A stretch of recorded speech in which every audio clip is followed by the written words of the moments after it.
आज हमारा जो टॉपिक है, जो कल हमने प्रीवियस टॉपिक किया ना, रामसे नंबर्स, हम उसी को थोड़ा सा कंटिन्यू करेंगे। रामसे नंबर्स की एक्सरसाइज में जो क्वेश्चंस हैं उसको सॉल्व करेंगे। उसके बाद हम स्टेलिंग नंबर्स को करेंगे, और स्टेलिंग नंबर्स जो होंगे उनकी एग्जांपल्स को करेंगे। पहले पहले सिंपली डेफिनेशन को डिस्कस करेंगे, फिर उसके एग्जांपल को डिस्कस करेंगे, और एग्जांपल के बाद हम जो है उसके एक्सरसाइज में एक क्वेश्चन करेंगे। ठीक है, तो रामसे की जो कल हमने कंडीशन थी वो हमने पढ़ी है। रामसे की 3 कंडीशंस थी। First of all P Q, ये सिमेट्रिक कंडीशन, और इसके बाद हमारी थी कि अगर पी 1 है तो क्यू कोई भी नंबर हो तो हमारे पास 1 आएगा, और अगर पी 2 है तो हमारे पास क्यू जो भी नंबर होगा वही नंबर इट्सेल्फ आ जाएगा।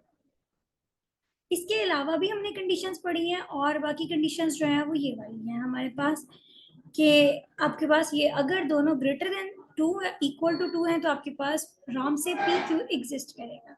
For in teacher P Q जो कि ग्रेटर इक्वल होंगे 2 के, तो पी क्यू जो होगा वो आपके पास लेस आ जाता है, जिस इनइक्वालिटी। ये मेन फॉर्मूला है जो हमने यूज करना है। ठीक है, अब इस फॉर्मूले के ऊपर फर्दर कंडीशन क्या थी कि अगर ये दोनों जो है ये इवन आ रहे हैं, मतलब आपके पास इन दोनों का सम करने से पी और क्यू टर्म्स का अगर ये इवन आ रहे हैं तो इसमें से क्या हो जाएगा, -1 हो जाएगा। इसी तरह से आगे वाले भी 2 फॉर्मूलाज हमने किए थे। अब हम आते हैं एक्सरसाइज पे, और इसका क्वेश्चन नंबर 5 या 6, जो क्वेश्चन नंबर 5 जो है वो इस मेथड से होगा। प्रीवियस हमने क्वेश्चन नंबर 1 और 2 कर लिया है। क्वेश्चन नंबर 3 और 4 जो है वो स्टेलिंग से होंगे।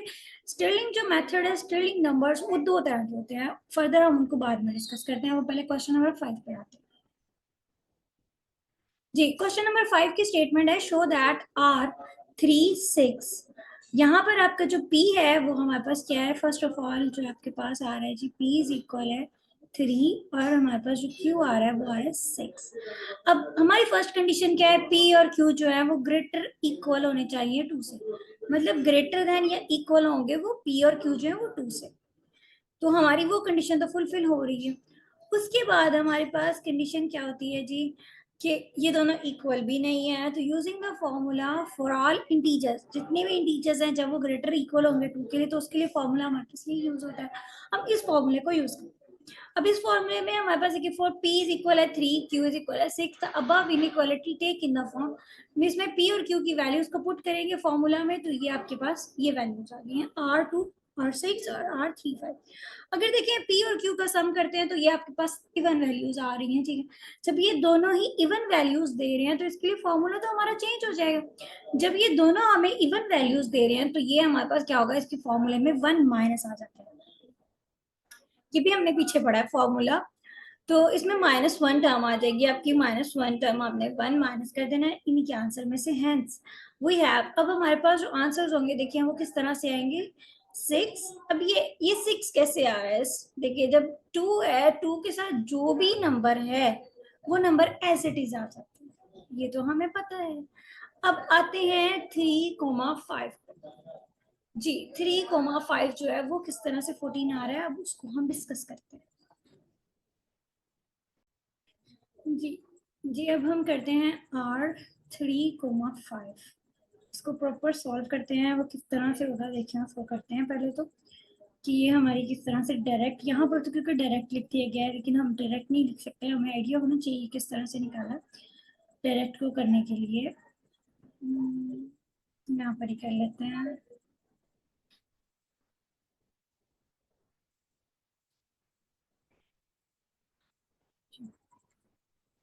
जी, हमारे पास है जी R3,5। अब यहाँ पर फॉर्मूला यूज किया तो ये लेस आएगा R, first P-1 it means 2 और 5 as it is, plus R, और आपके पास क्या आ जाएगी जी 3 और कोमा, और ये 4 आ गया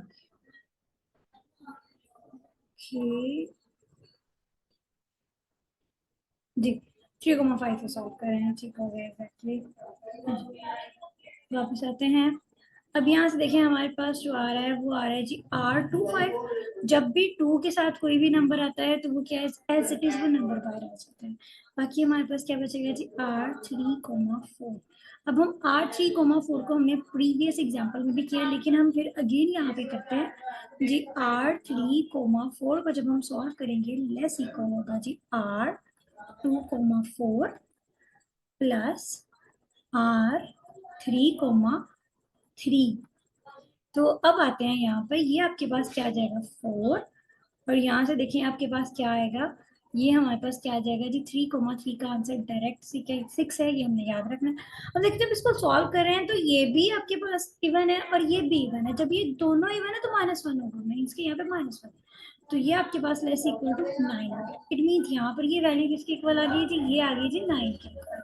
अब हम यहाँ पे इसकी वैल्यू पुट कर देंगे, तो ये आपके पास जो वैल्यू यहाँ पे आपने पुट की है, देखिए यहाँ पर वैल्यू हमने पुट की 9, तो ये इज इक्वल टू 14।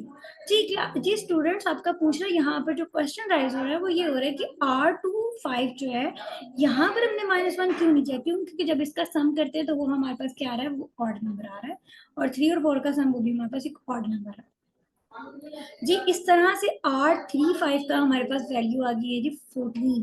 9 प्लस 5 आपके पास आ गया जी, ये 9 प्लस 5 14 आंसर आ गया। अच्छा, अब यहाँ तक हमने सॉल्व किया, अब यहाँ से हमें आइडिया हो रहा है कि ये भी इवन है और ये भी इवन है, तो ये इवन होने की वजह से यहाँ पे फॉर्मूले में -1 इज इक्वल टू 19, तो ये आपका R4 जो है वो लेस देन 19 होता है, ये हमने पीछे पढ़ा हुआ है। अब इस कॉन्सेप्ट को छोड़ के आप ये जो मेन हम काम कर रहे थे इस पे आते हैं, तो जो हमारे पास आंसर है वो हमारा प्रूव हो चुका है, हमने यहाँ पे शो करना था वो हमने शो करवा दिया कि ये जो है लेस देन इक्वल टू 19 है। नेक्स्ट अब हम मूव करेंगे जो है स्टेलिंग नंबर्स क्या होते हैं जी, ये हमने कल जो रामजी की एग्जांपल्स की हैं उनके बाद Stirling numbers. Stirling number simply है क्या है, अरेंजमेंट है of distinct object according to the different circle such that no circle is without some object.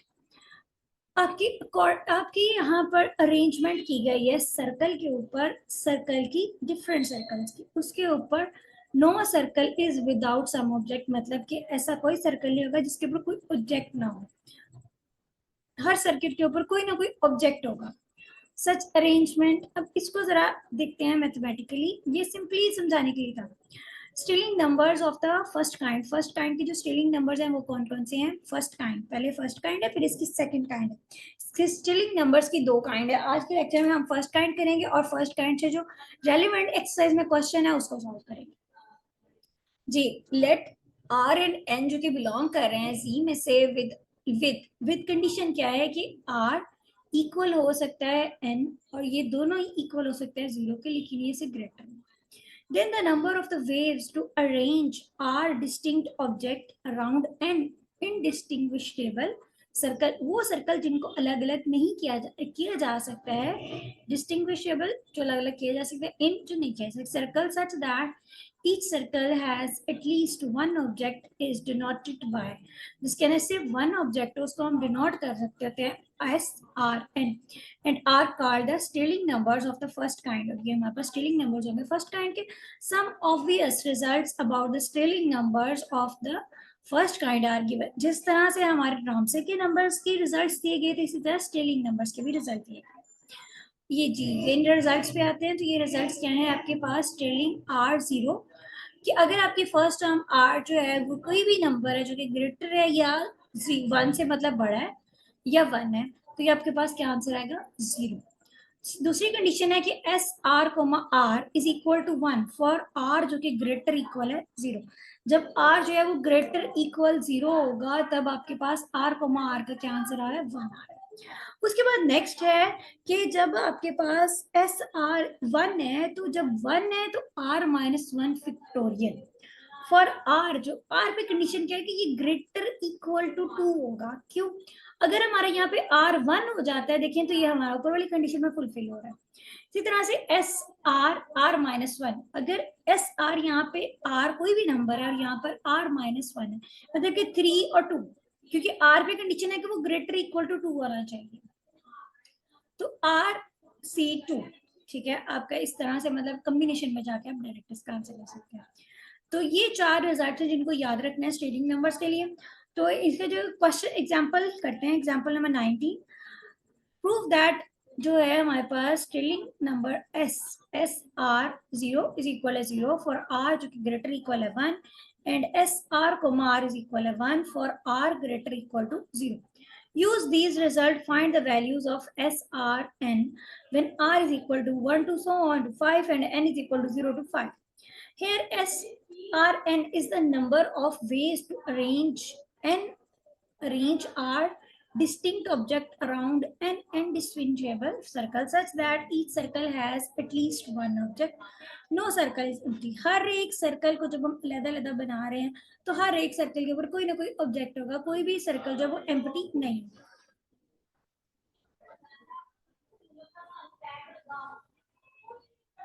Clearly, when the number of the circle is 0, जब हमें पता है कि नंबर जो है सर्कल के 0 है, n is equal to 0, we cannot arrange the object.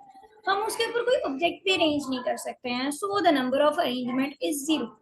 Thus S0 R0 is equal to 0. Similarly, when the number of circle is equal to the number of object n is equal to R, then each circle contain at least one object.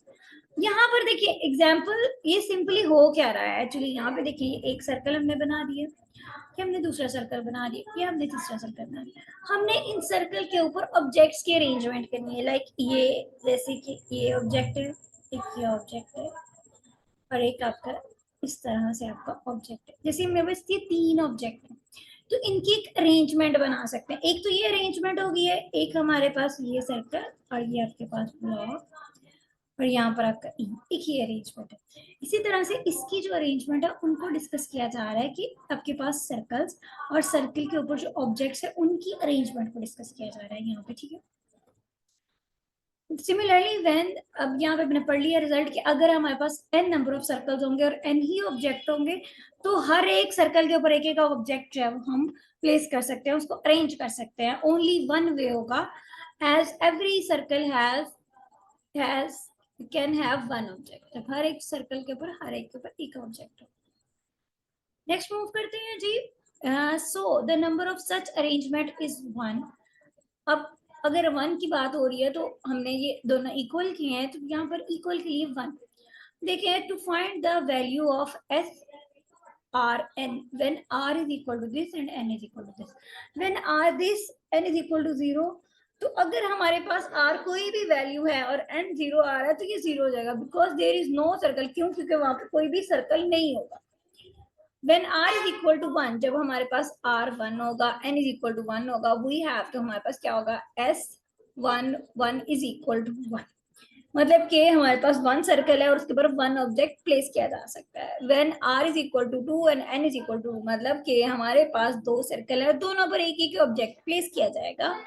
Then we have S22. जब भी देखें r आपके पास दोनों same है ना, तो ये formula है SRR is equal to 1.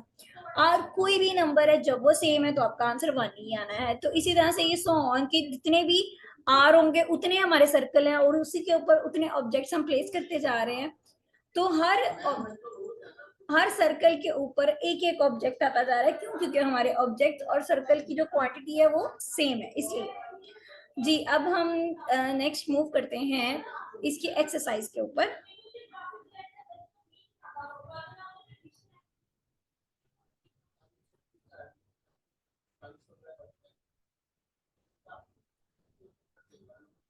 Ji, question number 3 है जो बिल्कुल स्ट्रिलिंग से मैच करता है. हमारा स्ट्रिलिंग, पहले तो हमें इसकी फर्दर एग्जांपल्स देखते हैं, उसके फॉर्मूलाज पे आते हैं, फिर हम इसका क्वेश्चन नंबर 3 को करने के काबिल होंगे. क्योंकि अभी इसका हमने मेन फॉर्मूला डिस्कस नहीं किया है.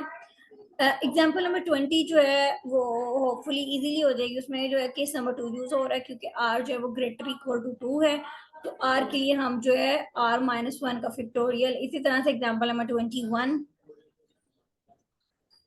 और एग्जाम्पल नंबर 22 जो है ये भी वही फॉर्मूला है जो हमने पीछे गिवन दिया हुआ है हमें. 23 ये सारी जो है. अब इसके बाद देखिए ये जो मेन है थ्योरम, हमारा जो मेन हमने करना है कि if r and n are natural numbers, इसी थ्योरम को यूज करते हुए हमारे क्वेश्चंस होंगे. r और n जो है ये आपके पास नेचुरल नंबर्स होंगे विद, इसके ऊपर कंडीशन क्या है कि n जो है ना वो लेस इक्वल होगा r के. देन कंडीशन ये हमारी जब कंडीशन फुलफिल होगी तब हमारा थ्योरम इंप्लीमेंट होगा. Then show that S R N is equal है S R -1 n -1 plus r-1 और SR-1 इंटू n। ये फॉर्मूला आपने एज इट इज याद कर लेना है। ये जब भी हमारी कंडीशन होगी n जो कि लेस इक्वल होगा r से, तब ये फॉर्मूला यूज होगा। इसका प्रूफ नहीं करना है सर, हमने सिर्फ ये फॉर्मूला यूज करना है। अब फॉर्मूले को यूज करते हुए एक्सरसाइज के क्वेश्चन नंबर 3 पे आते हैं। तो क्वेश्चन नंबर 3 है, find the value of S6 3, मतलब r आपके पास 6 है और n इज इक्वल टू 3 है।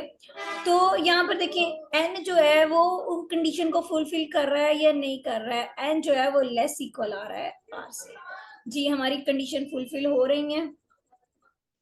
चलिए जी इस फॉर्मूले में वैल्यूज पुट करते हैं। अब हम इस फॉर्मूले में वैल्यूज जो पुट किए हैं हमने, तो r-1 5, n-1 3-1 2 प्लस 6-1 5 और S6-1 5 और ये C3। जी ये इस तरह से हमारी वैल्यूज आ गई हैं from equation 1। Putting r is equal to 5 and n is equal to 2 and n is equal to 3 respectively in 1 we get। अब हमारे पास जो यहाँ पर देखें, यहाँ पर हमारे पास दो टर्म्स बन गई हैं जिनको हमने फर्दर सॉल्व करना है। सिर्फ यहाँ पर आपने नोट करना है कि जब भी हम इसको सॉल्व कर रहे हैं ना, हमने इसको तब तक ओपन करते जाना है जब तक ना हमें कोई इजी वे नहीं मिल जाता है। इजी वे से मुराद है जब तक हमें इसकी जो हमें मेन है ना, हम उस तक नहीं पहुंच जाते। जो हमें मेन चीजें फॉर्मूलाज में गिवन है ना, हम वो जब तक वो नहीं आते तो हमें उसको सॉल्व करते जाना है ताकि हमारे लिए इजी हो जाए इसको सॉल्व करना। अच्छा जी, फ्रॉम पुटिंग हमने अब इन दोनों टर्म्स के ऊपर अगेन फॉर्मूले की इम्प्लीमेंटेशन की थी। S5 2 फॉर्मूला जब इम्प्लीमेंट होगा तो हमारी दोनों क्वांटिटीज में से 1 1 माइनस 4 1 होगा प्लस 5 1। एंड यहाँ पर आपके पास इस तरह से फॉर्मूले की इम्प्लीमेंटेशन हो रही है। देखिए ये जो फॉर्मूला है हम इसी को इम्प्लीमेंट करते जा रहे हैं। तो S आपके पास ये आ गया। अब ये 4 1 हो गया है। जब ये 1 हो गया तो हमने इसको आगे फर्दर सॉल्व नहीं करना। प्लस 4 2 इसी तरह से S5 3 इसको सॉल्व करते हैं तो S4 2 प्लस 4 S4 3। अब इनकी वैल्यूज को हम इक्वेशन में प्लेस कर देंगे। तो प्लेस करने के बाद हमारे पास जी S6 3 इज इक्वल है S4 1 4 S4 2 प्लस 5 ये टर्म जो मल्टीप्लाई हो रही है ये इसी तरह से आ जाएगा। तो ये आपके पास यहाँ से सॉल्व करने के बाद यहाँ तक ही सिंप्लीफिकेशन की हुई है। अब इसके अंदर देखें फर्दर हमें इसको अगेन ओपन करना पड़ना है। इसी तरह से हमें इसको भी अगेन करना पड़ना है। हम इन दोनों को अब अगेन करते हैं।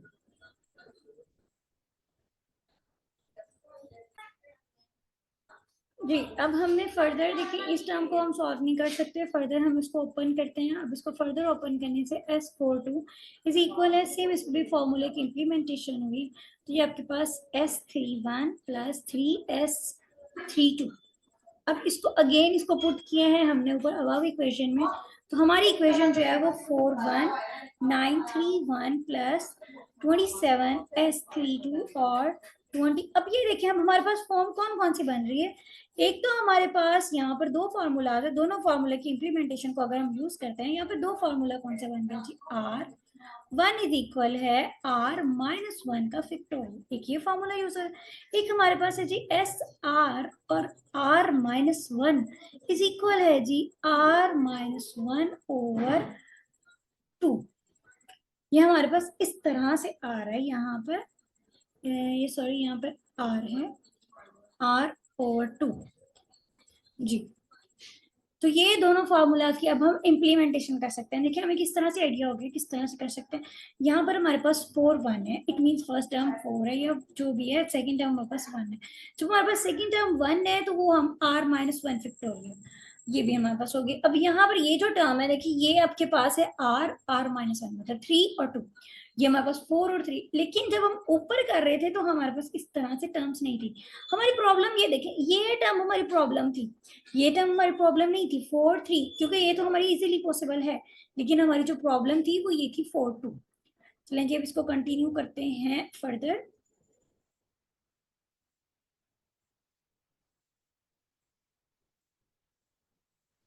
जी यहाँ पर हमने ये जो रिजल्ट है इनको यूज किया। 4-1 फैक्टोरियल प्लस 9 3-1 फैक्टोरियल प्लस 27 इस पर आपने इम्प्लीमेंटेशन की। अब यहाँ पर 4C3 है, यहाँ पर 2 नहीं है, इसको ठीक कर लीजिएगा। ये 3 है। इसको सॉल्व करके आंसर में भी आपका ये 3 की वजह से थोड़ा सा चेंज हो, लेकिन आपका आंसर ठीक हो। अब नेक्स्ट जो क्वेश्चन नंबर 4 है वो होगा आपका उस सेकंड काइंड मेथड से, और वो सेकंड काइंड मेथड इंशाल्लाह हम नेक्स्ट लेक्चर में करेंगे जी। अल्लाह हाफिज।